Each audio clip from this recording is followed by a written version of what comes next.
Guys, so dito kami ngayon sa Provincial Hospital, kasama ko ang apat na Marias. Kasi ngayon po yung unang duty mo talaga, no? Yes po. Unang duty hanggang alas 12 hours kayo. 12 hours yung duty na. Masasabi ko po thank you po Tita PB Love, Sir Paul, sa kayo yung inspirasyon na makapag-aral po ako. At maraming salamat po Tita. At ngayon is nag-duty na po ako. At hindi ko maano yung excited ko, may kaba, may excited, pero gusto ko po matuto Tita na maka-duty na ako. Kahit hindi man ako masyado maano sa kurso ko, pero nagpupursige po ako para matutunan ko po yung course ko.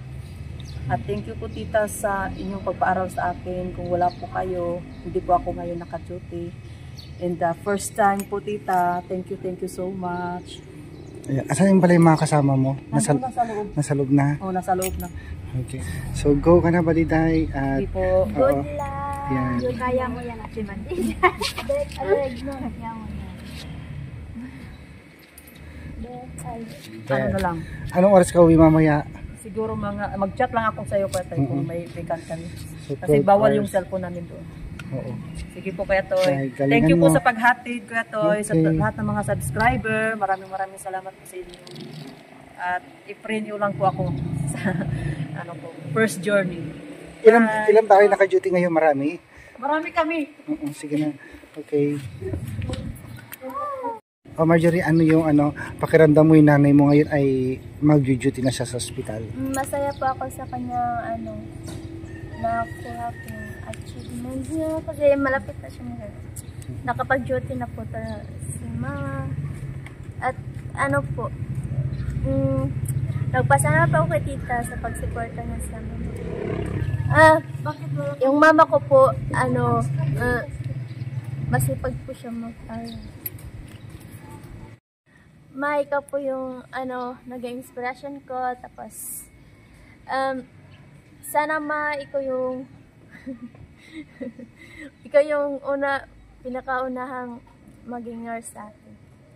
I'm proud of you because you're achieving your goals. Sa akin po, gusto ko pong sabihin kay Ate Badiday na good luck, kaya mo yan. At napakasaya ko po dahil malapit nang mayroong nurse sa PB team.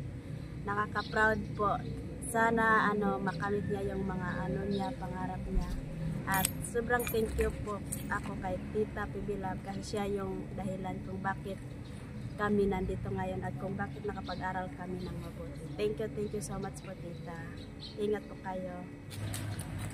Ipayo ko lang po kay Badiday is, Badiday, patuloy mo lang po yung pag-aral mo at first duty mo sa hospital. At masaya po ako kasi ikaw po yung kauna-unang magagraduate sa ating tribe po, sa lahat ng scholar ng PBT. At thank you din kay Tita PB Love sa suporta kay Badiday. And Sir Paul din, thank you po sa'yo Sir Paul. Kasi walang mangyari na makagraduate ng katutubo kung hindi dahil sa inyo. Kayo yung dahilan bakit may nursing sa katutubo sa aming pamilya po na makagraduate po, unang makagraduate po. Thank you so much sa family ni Tita and Tito Greg and Sir Paul. Thank you po sa inyo. Sir Paul, ingat po kayo sa mission niyo sa bundok. Palagi po kayong mag-ingat. So yun mga kababayan, nandito na. Ito na po yung unang araw. Itong tatlo, gusto nila maikot yung hospital. Bawal naman kami pumasok sa loob guys. Ito. Ikutan daw nila yung hospital para makita nila sa loob. Sisilipin lang na ako nasan si Badiday. Pero wala na siya dyan, nasa loob na. Wala na kayo makikita dyan girls. So yan mababayan, 12 hours ang duty ni Badiday. Starting ngayon, hindi ko lang po alam kung hanggang ilang araw sila or weeks dito sa hospital. Yan. So mababayan, thank you po sa mga support, sa walang sawang suporta ninyo sa amin. Maraming salamat. At ayan. So tara na. Punta na tayo dito. Erna, dito na tayo. Ayan.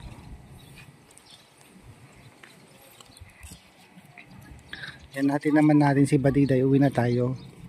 At si Marjorie, mga babayan, may lagnat. Gusto niyang sumama sa nanay niya para makita daw niya yung unang duty niya. Kasi yung unang punta namin dito guys, orientation nila, buong maghapon. Tapos ngayon na po yung talagang duty nila dito sa hospital. Hello, good morning. So kasama ko si Erna guys. Ayan.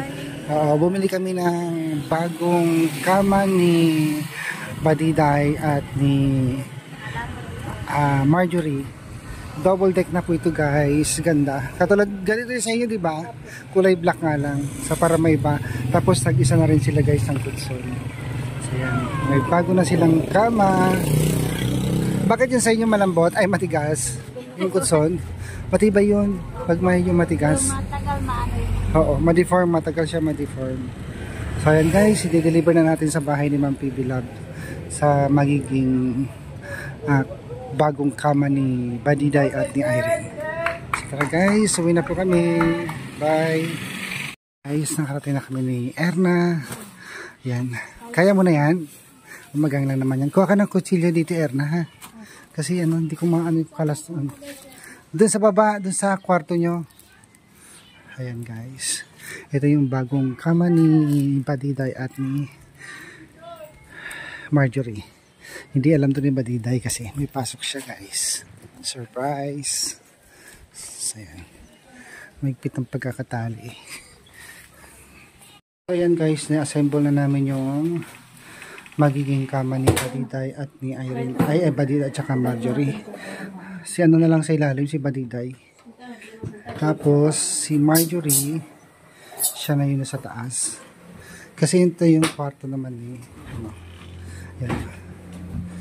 Yung kama ni Irene, color black, tsaka ni Erna. Tanggalin nyo yung ano, isigad mo yan, teka lang. So yan. Nilagay na ni Erna yung kutson. Bago rin yung kutson ha. Sige, kahit maluk, ano yan, pwede mo naman baluktutin. Eksakto. Ayan na guys. Hindi ba malikot si, ano, Marjorie? May malaglag sa dyan. Yung misa na pili na sa Santiago. So, yan, okay na. Ready na siya matulog dito mamayang gabi. Maganda yung ganito electric fan, matipid sa kuryente. Ganito yung electric fan ko eh. Yan, pwede silang bumili tag-isa sila. No?